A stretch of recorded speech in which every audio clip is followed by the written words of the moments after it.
अच्छा, तो SK21 surgery paper number 2 lecture number 1. A patient cannot recognize key in hand and eyes closed but can recognize when looking which Brodmann area is affected. तो ये आपको कह रहे हैं कि एक पेशेंट है, he cannot recognize key in his hand, ठीक है, जब उसकी आंखें बंद होती है, बट वो उसको रिकग्नाइज करता है जब वो उसे देखता है, when he is looking to it. तो इसमें कौन सा एरिया इन्वॉल्व है?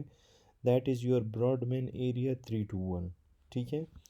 तो इसके बारे में आप एक चीज़ याद रखो कि जो आपके साथ मोटर है उसमें आपके साथ ब्रॉडमैन एरिया 4, 6, 8 है। जो सेंसरी है उसमें आपके साथ ब्रॉडमैन एरिया 1, 2, 3, 5 एंड 7।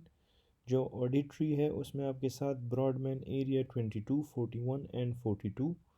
विजुअल में 17, 18, 19 और लैंग्वेज में 22, 44, 45, 39 और 40, ठीक है। तो ये आपके ब्रॉडमैन एरियाज़ हैं। फिर है central and peripheral chemo receptor detect which of the following. तो सेंट्रल और पेरिफेरल दोनों की बात आ जाए तो PCO2 के साथ इसका रिलेशन होता है। जो सेंट्रल है C for central, C for CO2। Peripheral में ऑक्सीजन होता है, लेकिन अगर दोनों की बात की जाए तो you have to pick carbon dioxide, और इसमें कार्बन डाइऑक्साइड आपके साथ इंक्रीज़ होगा, सो इंक्रीज PCO2, ठीक है। फिर है 10 year old child presents with lump on forehead, mass excite from forehead, microscope shows anastomosis of vessel and single layer of endothelium, it was most likely। तो ये आपके साथ एक रिपीटेड MCQs है कि जब भी एक लंप होगा फोरहेड पे, ठीक है, और इसमें आपको एनास्टोमोसिस ऑफ वेसल्स नज़र आएंगी, तो this is hemangioma, option number B hemangioma. 45-year-old man presents with ptosis, meiosis and loss of sweating on the right side of the face. Which of the following is the most likely diagnosis? तो जब भी आपके साथ मिड्रिएसिस की बात आ जाए उसमें आपने थर्ड नर्व पॉलिसी लिखना है। जो टोसिस, मायोसिस और लॉस ऑफ स्वेटिंग है इसमें आपके साथ हॉर्नर सिंड्रोम होता है, ठीक है।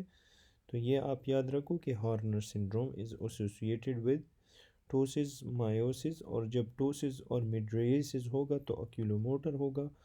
जब टोसिस और नॉर्मल प्यूपल होगा तो दैट इज़ मिस्थीनिया ग्रेविस, ठीक है। एक नॉर्मल प्यूपल है उसके साथ उसको टोसिस हो रही है, या सिर्फ टोसिस में myasthenia gravis. A 17-year-old girl presents with a 3-week history of horizontal diplopia on far right lateral gaze. The most probable, and this is most probably due to damage of which nerve? तो 17-year-old girl है उसको 3 weeks है, history of horizontal diplopia है on the right lateral gaze। तो horizontal और lateral gaze की बात आ जाए that is your abducent nerve, option number C abducent nerve। An elderly man with squamous cell carcinoma of the penis, which of the following factor is linked with penile carcinoma? तो penile carcinoma के आपके के साथ क्या चीज़ associated होती है? वो है phimosis। Phimosis is associated with carcinoma of the penis। Nail on wood fell down on laborer's dorsum of foot between first and second metatarsal bone, which of the following artery is damaged? तो जब भी एक nail dorsum of the foot और first और second metatarsal bone के दरमियान आपके साथ इंजरी कॉज करवाएगा तो इसमें डोर्सैलिस पीडस आर्टरी इन्वॉल्व होगी, option number A dorsalis pedis artery. फिर उसके बाद है a patient presents with right groin swelling located lateral and inferior to the pubic tubercle, what is the most likely diagnosis? तो lateral और आपके साथ lateral और inferior to the pubic tubercle अगर होगी तो that is your femoral hernia, ठीक है। ये नीचे होती है और लैटरली आपके साथ होती है टू द प्यूबिक ट्यूबरकल, ठीक है, तो फीमोरल हर्निया। फिर उसमें है थ्रू हैसल बैच ट्रायंगल, या जब भी आपको हैसल बैच ट्रायंगल की बात की जाए और इसके अंदर कौन सा हर्निया है तो उसमें directly you have to select direct inguinal hernia, ठीक है। जो इनडायरेक्ट होता है वो सुपरफिशियल और डीप इंग्वाइनल रिंग दोनों से पास करता है, और ये जो डायरेक्ट इंग्वाइनल हर्निया होता है ये डायरेक्टली पोस्टीरियर वॉल के अंदर जाता है और हैसलबैच ट्रायंगल के थ्रू ये पास होता है, ठीक है। ये डायरेक्ट आपके साथ मीडियल होता है इंफीरियर एपिगैस्ट्रिक आर्टरी के, और जो इनडायरेक्ट है that is lateral to the inferior epigastric artery.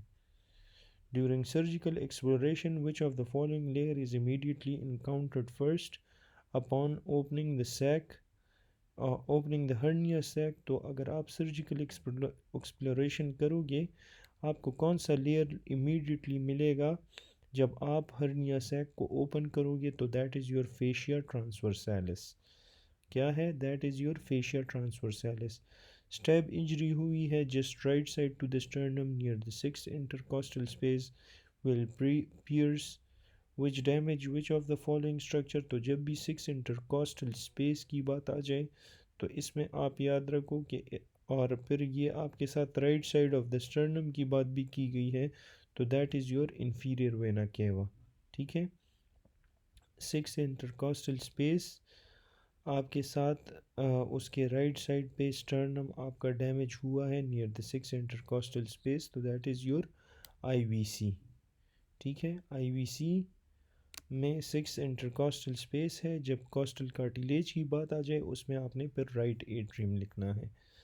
फिर इसके बाद है बैरेट एसोफेगस में आपके साथ क्या होता है? जो सिंपल स्क्वेमस एपिथेलियम होता है वो आपके साथ कोलमनर में चेंज होता है, ठीक है। तो एंड रिजल्ट में आपको क्या मिलता है? Simple columnar epithelium with goblet cells, ठीक है। तो ये बैरेट एसोफेगस में आपके साथ मेटाप्लेजिया होती है, इसमें एक टाइप ऑफ एपिथेलियम दूसरे टाइप में चेंज होता है। तो जो एंड रिजल्ट आपके साथ जो एंड वाला एपिथेलियम होता है that is your simple columnar epithelium with goblet cells. अच्छा, फिर इसके बाद है patient with peptic ulcer has epigastric pain carried bye which of the following nerve? तो पेप्टिक अल्सर को कैरी करता है योर ग्रेटर स्प्लैंक्निक नर्व। फिर उसके बाद है 13 year old man with perforated gastric ulcer complains of pain in his stomach. It is observed that the pain comes from peritoneal irritation. तो ये बहुत ज़्यादा इम्पॉर्टेंट है। बाकी जितने भी MCQs आपको मिले उसमें ग्रेटर स्प्लैंक्निक या ग्रेटर thoracic आंसर होगा, लेकिन जब भी पेरिटोनियल इरिटेशन की बात आ जाए इसमें फिर आपने लोअर लिखना है, ठीक है, लोअर इंटरकॉस्टल। तो मैंने ये इस तरह याद किया है। Peritoneal irritation by the gastric content in the lesser sac. Which of the following nerve contains sensory fiber that convey this sharp and stabbing pain? That is your lower intercostal nerve, ठीक है। फिर posterior perforation of the posterior wall of the stomach will lead to leakage of gastric content into। तो जब भी आपके साथ posterior perforation होती है posterior wall of stomach में, तो gastric content आपके साथ lesser sac में जाते हैं, ठीक है। तो ये आप याद रखो कि they will go into the lesser sac. In appendicitis, pain shift from the umbilicus to the right iliac fossa through which of the following? तो appendicitis में आपके साथ जो पेन ऑफ appendicitis होता है वो umbilicus से right iliac fossa में जाता है through T8 to T10. A middle-aged woman presents in the OPD with complaints of pain in the epigastric region, posterior thoracic wall and right shoulder after a fatty meal. The pain is most likely originating from। तो ये pen आपके साथ कहाँ से originate कर रहा है? सारा का सारा scenario epigastric region posterior thoracic wall right shoulder के में पेन जाता है। तो दिस इज़ कोलिसिस्टाइटिस जिसमें गॉल ब्लैडर इन्वॉल्व होता है। Surgeon nick hepatoduodenal ligament during surgery from right side which structure should be preserve? तो राइट साइड में उसने हेपेटोड्यूडिनल लिगामेंट को निक कर लिया, तो आपके साथ कौन सा स्ट्रक्चर प्रिजर्व होगा? That will be your common bile duct, common bile duct will be preserved, ठीक है। फिर इसके बाद जो है cell in the intestinal fold were analysed under microscope which showed red granules in the cytoplasm. What is the characteristic secretion of these cells? तो इन sales से आपके साथ जो इंटेस्टाइनल फोल्ड में आपके साथ सेल्स होते हैं जिनमें आपको रेड ग्रेन्यूल्स नज़र आते हैं इन द साइटोप्लाज्म, वो आपके साथ सिक्रीट करते हैं सेरोटोनिन। ये कौन से सेल्स हैं? These are your enterochromaffin cells. A patient having boil on labia majora below the hymen group of lymph node involved are, तो बिलो द हाइमन की बात आ जाए तो उसमें आपने सुपरफिशियल इंग्वाइनल लिम्फ नोड की बात करनी है, लेकिन उसमें मीडियल ग्रुप जो है हॉरिजॉन्टल वाला वो आपने प्रेस करना है, ठीक है। Medial group of horizontal superficial inguinal lymph node, ठीक है। Which of the following is the lymphatic drainage of the anal canal below the pectinate line, तो बिलो द पेक्टिनेट लाइन आपके साथ सुपरफिशियल इंग्वाइनल लिम्फ नोड्स होते हैं, above the pectinate line आपके साथ internal iliac lymph nodes होते हैं, ठीक है। इंटरनल इलियक नोड जो है वो आपके साथ अपर एनल कैनाल विच इज़ 2/3, और ये दूसरा जो है आपके साथ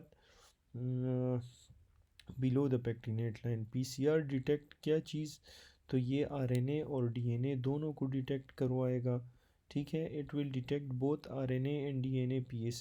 पीसीआर जो है डिटेक्ट करता है आरएनए और डीएनए दोनों को। विच of the following is the initial step in PCR, तो इसका एक डायग्राम है फर्स्ट एड में, आई विल रिकमेंड कि आप वो पढ़े।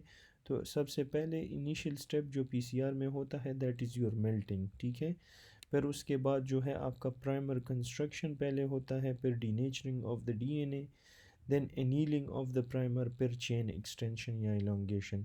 जब भी सर्जरी हो और उसके बाद फ्लोर की बात आ जाए तो 1% हाइपोक्लोराइड, जब इंस्ट्रूमेंट की बात आ जाए तो 2% ग्लूट्रलडिहाइड। A 5-year-old child presents with rectal prolapse, तो रेक्टल प्रोलैप्स में आपके साथ ट्राइकोरस ट्राइकोरा ये बैक्टीरिया इन्वॉल्व है। जो मसल है उसमें ट्रैक्नेला स्पायरालिस है, रिस्पायरेटरी सिम्टम्स में एस्कैरिस है। फिशरमैन हो और उसको एनीमिया और एकाइमोसिस हो तो विटामिन सी डिफिशिएंसी। फिशरमैन में कौन सी एनीमिया होगी, दैट इज़ B12 डिफिशिएंसी, उसमें डाइफाइलोबोथ्रियम लेटम की वजह से। माइक्रोसिटिक एनीमिया में एंकाइलोस्टोमा ड्यूडेनल, और जो आपके साथ कंजक्टाइवल स्वेलिंग होती है उसमें लोवा लोवा। 33-year-old young gentleman presents in the orthopedic OPD with injury to the shoulder region in a fall from 4 feet height. On X-ray, the joint is perfectly fine, but on examination, the patient cannot abduct his arm initially till 15 degree.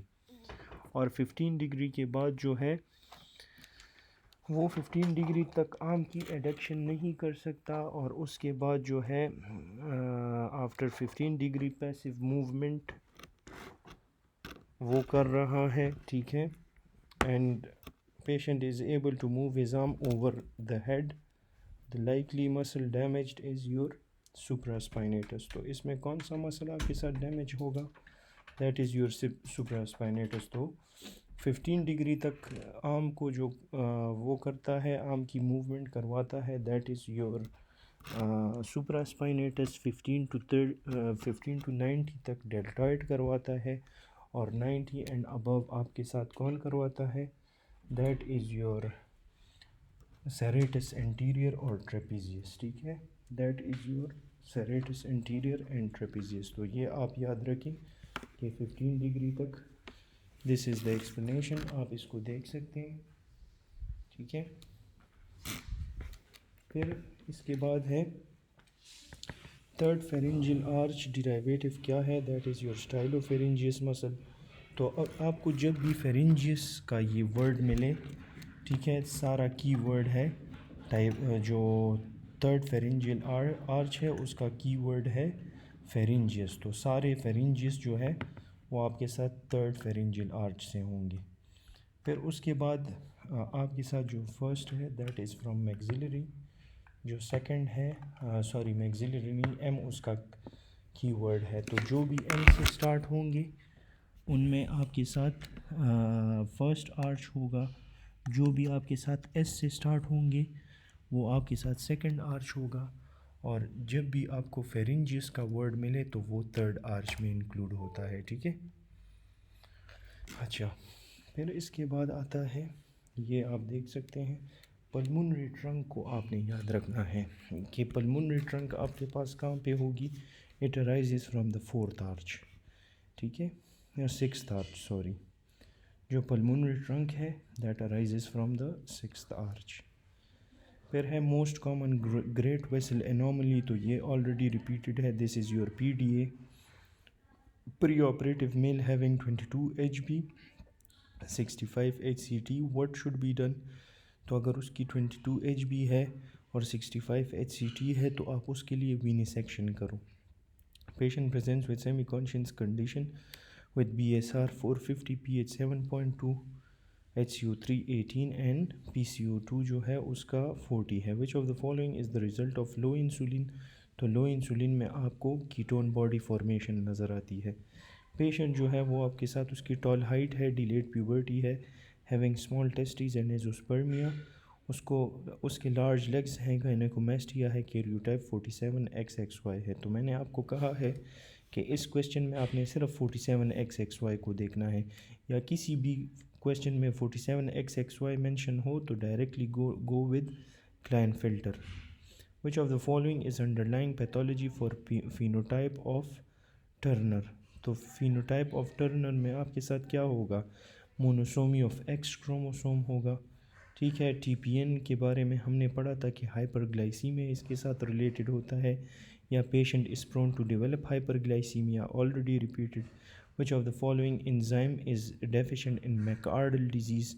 तो मैकआर्डल में आपके साथ muscle phosphorylase की deficiency होती है. Glucose 6 phosphate आपको von Gierke में आपको डिफिशेंट मिलेगा. ठीक है. जो क्रेटिनिन काइनेज है, मसल फॉस्फोराइलेज है, वो आपको मैकआर्डल में मिलेगा. ठीक है. अच्छा. A woman who is bed ridden having shortness of breath develop pulmonary thromboembolism. The most likely source is deep vein of the. अच्छा. पल्मोनरी एम्बोलिज्म होता है, एक DVT होता है. तो जो DVT है वो मैंने याद किया है DP से. DVT में पॉप्लीटल वेन होता है. और जब भी पल्मोनरी एम्बोलिज्म की बात आ जाए उसमें आपने फिर फीमोरल वेन को चूज़ करना है, ऑप्शन E. अच्छा. Female presents with 2-year history of pruritus and 6-month history of jaundice with bruises on extremities. Diagnosis with anti-mitochondrial antibodies. तो इसका कॉज क्या है? This is your primary biliary cirrhosis. ठीक है. अच्छा. Female patient with lesion in the brain presents with resting tremor, stoop posture and shuffling gait and expressionless face. अच्छा. उसको जो है लीजन है ब्रेन में, रेस्टिंग ट्रिमर का नाम जब भी आ जाए, ठीक है, तो ये आपके साथ पार्किंसन में आपको नज़र आता है. सेरेबेलम में आपको इंटेंशनल ट्रिमर्स मिलते हैं. पार्किंसन में सब्सटेंशिया नाइग्रा इन्वॉल्व होता है. बाकी और कोई भी ऐसा जो ये कीवर्ड है आपका रेस्टिंग ट्रिमर आपको नज़र आ गया, डायरेक्टली पार्किंसन या सब्सटेंशिया नाइग्रा पे जाओ. Patient was having fever and neck pain. He was having rash around the ankles and signs of meningeal irritation. CSF analysis में आपको इंक्रीज प्रोटीन्स और न्यूट्रोफिल्स नज़र आ रहे हैं.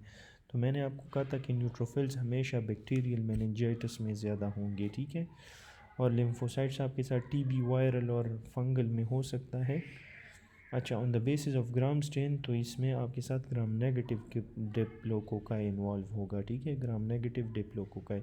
25-year-old man presents with the complaint of postprandial bloating, abdominal cramping. He has a history of passing foul-smelling stool. Which investigation will give us information regarding the problem?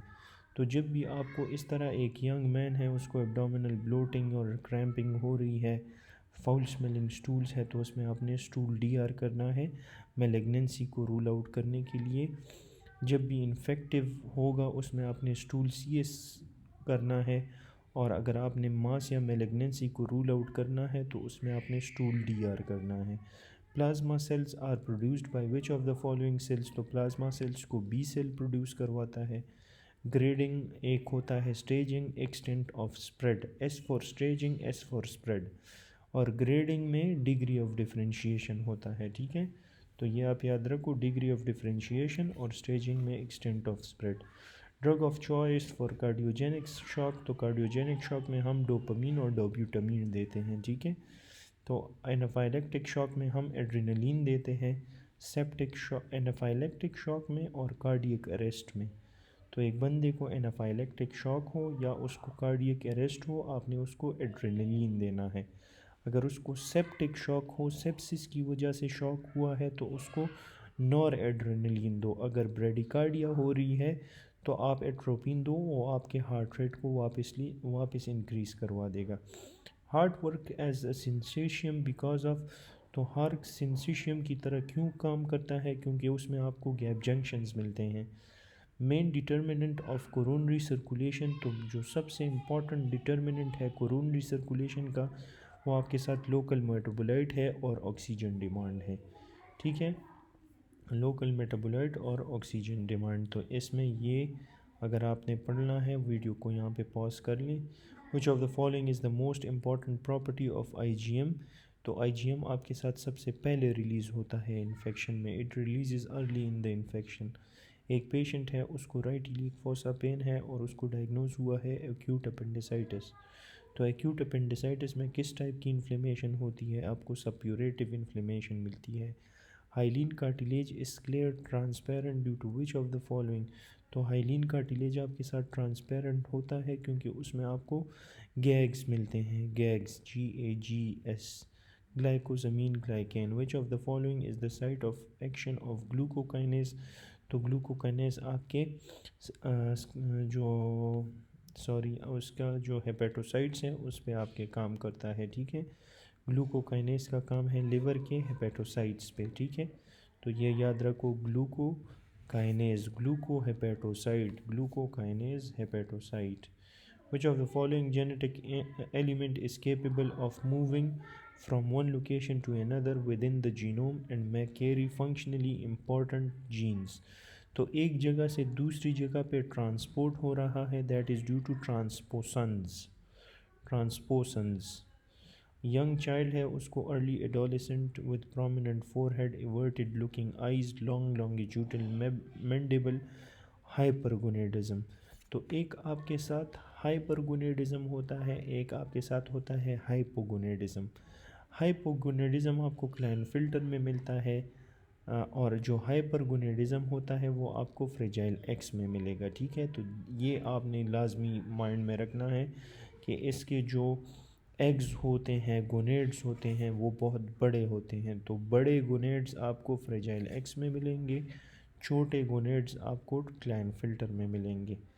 58-year-old man dies suddenly on third day following an MI on autopsy. Histological examination of left ventricular myocardium is more likely to show which of the following, तो आपको जो third day है उस पे आपको necrosis neutrophil, इस पे आपको perivascular and interstitial amyloid deposits आपको नज़र आएंगे, ठीक है। तो उस पे आपको इंट्रस्टिशियल एमाइलॉइड डिपॉजिट्स नज़र आएंगे और आपको perivascular and interstitial amyloid deposits आएंगे। सॉरी फॉर द डिस्टर्बेंस, ठीक है। I will go to my room, अभी आपको डिस्टर्बेंस नहीं आएगी, ठीक है। Lymphoid organ show eosinophilia and basophilia in the lamina, which of the following organ is being describe, तो जब भी आपको eosinophilia and basophilia in its lamina की बात आ जाए तो आपने फर्स्ट चीज़ जो माइंड में रखनी है that should be your thymus, ठीक है। थाइमस को आपने जहन में रखना है इसिनोफिलिया और बेसोफिलिया में। अच्छा, जब भी एक 34 ईयर नहीं, एक यंग वुमेन आ जाए और वो उसको कंप्लेंट्स हो protruding jaw, long hands and feets, तो ये एक्रोमेगैली है। एक्रोमेगैली में आपको एडिनोमा होता है एसिडोफिलिक सेल्स का। वुमेन है उसको पेरोटिड स्वेलिंग है, उसको प्लियोमॉर्फिक एडिनोमा डायग्नोज हुआ है। तो ये this most common benign tumour of salivary gland arise from which of the following layer, तो ये एक मिक्स्ड ऑरिजिन से आपके साथ ओरिजिनेट होता है, ये याद रखो बिनाइन ट्यूमर है और इसका जो ओरिजिन है वो आपके साथ है मिक्स्ड। जो पैरासीटामोल का डोज है 15 kg चाइल्ड में, तो वो आपके साथ है 10 mg आपने पर kg देना है, तो इसको 10 से मल्टीप्लाई करो, दैट इज़ योर 150 mg। जो HOCM है उसमें आपको क्या हीमोडाइनमिक चेंजेस नज़र आते हैं, तो आपके साथ डिक्रीज स्ट्रोक वॉल्यूम और डिक्रीज डायस्टोलिक फिलिंग। तो HOCM में आपको दोनों चीज़ें डिक्रीज नज़र आएंगी, स्ट्रोक वॉल्यूम कम होगा, उसके साथ डायस्टोलिक फिलिंग कम होगी, ठीक है। स्ट्रोक वॉल्यूम जो है जितना अमाउंट ऑफ ब्लड जो हार्ट पंप करता है वो नहीं करेगा। क्यों आपका स्ट्रोक वॉल्यूम कम होगा? क्योंकि डायस्टोलिक फिलिंग कम हो रही है, ठीक है। तो HOCM में आपके साथ दोनों चीज़ें डिक्रीज्ड होंगी, याद रखिए। Massive transfusion of blood side effect, जो मैसिव ट्रांसफ्यूजन का साइड इफ़ेक्ट ये पूछ रहे हैं, तो मैसिव ट्रांसफ्यूजन का साइड इफ़ेक्ट हाइपरकेलीमिया है, ठीक है। हाइपरकेलीमिया है। मल्टीपल में ह्यूमोक्रोमेटोसिस मिलेगा। रिपीटेड ट्रांसफ्यूजन में हाइपोकैल्सीमिया मिलेगा। मैसिव ट्रांसफ्यूजन में हाइपरकेलीमिया, रिपीटेड ट्रांसफ्यूजन में हाइपोकैल्सीमिया। और जो आपके साथ मल्टीपल या कंटिन्यूस है उसमें हीमोक्रोमेटोसिस मिलता है। अच्छा, a patient died on off fat embolism की वजह से मर गया। फैट एम्बोलिज्म में आपको फ्रोज़न फैट स्टेन नज़र आता है, ठीक है। Frozen fat section with fat stain आपको नज़र आएगा। अच्छा, the most common source of systemic emboli, तो सिस्टेमिक एम्बोलाई आपके साथ लेफ्ट वेंट्रिकुलर म्यूरल थ्रोम्बस से ओरिजिनेट होता है। Which of the following structure जो है आपके साथ ओवेरियन फोसा के पीछे क्या चीज़ पड़ी है? ये यूरेटर है। ये आप याद रखो, बहुत ज़्यादा रिपीटेड है। ओवेरियन फोसा के पीछे क्या पड़ा होगा? That is your ureter. बस यहाँ से ही याद रखो, ओवेरियन फोसा है, उसके नीचे आपके साथ है यूरेटर, पीछे सॉरी, उसके बिहाइंड बिहाइंड आपको ये मिलेगा। सुपीरियरली आपको एक्सटर्नल इलियक वेन नज़र आएगा और आर्टरी। एंटीरियरली आपको ब्रॉड लिगामेंट ऑफ यूट्रस नज़र आएगा। पोस्टीरियरली आपको यूरेटर और इंटरनल इलियक आर्टरी और वेन नज़र आएगी। इंफीरियरली आपको obturator nerve and when.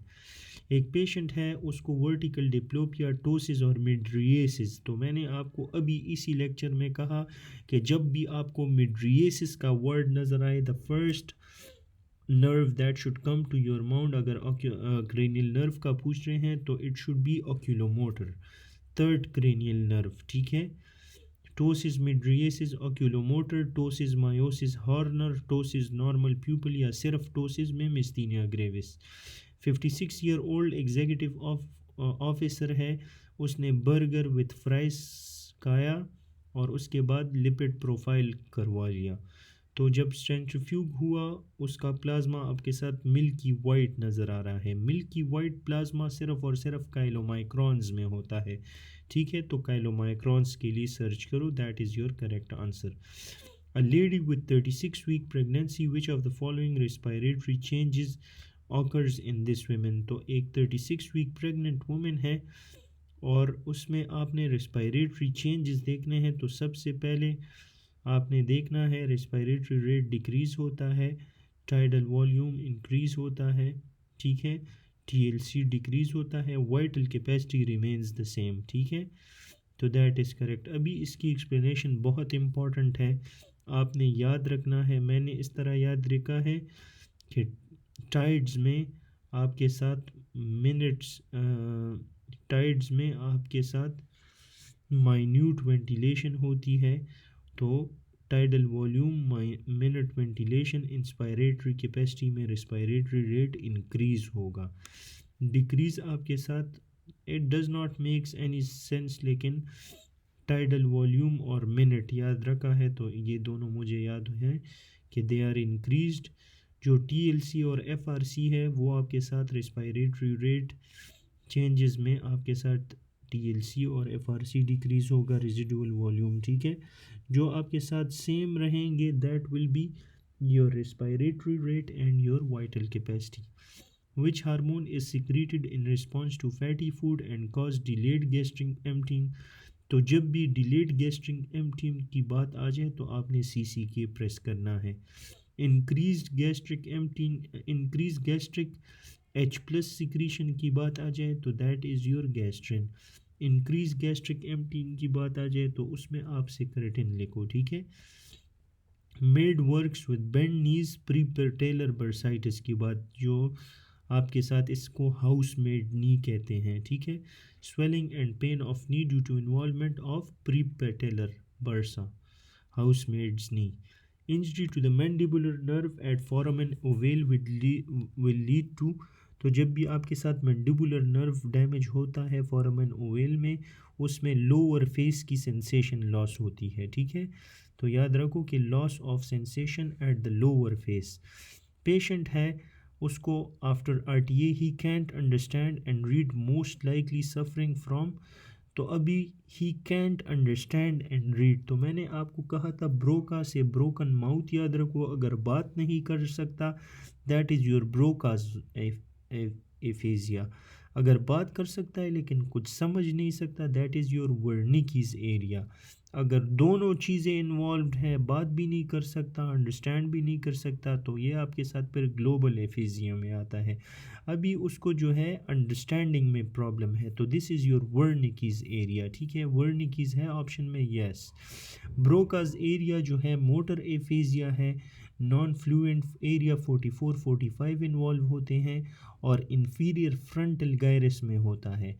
Sensory को हम फ्लुएंट कहते हैं, इसमें एरिया 22 इन्वॉल्व है, सुपीरियर टेम्पोरल गायरस इन्वॉल्व होता है, ठीक है। अच्छा,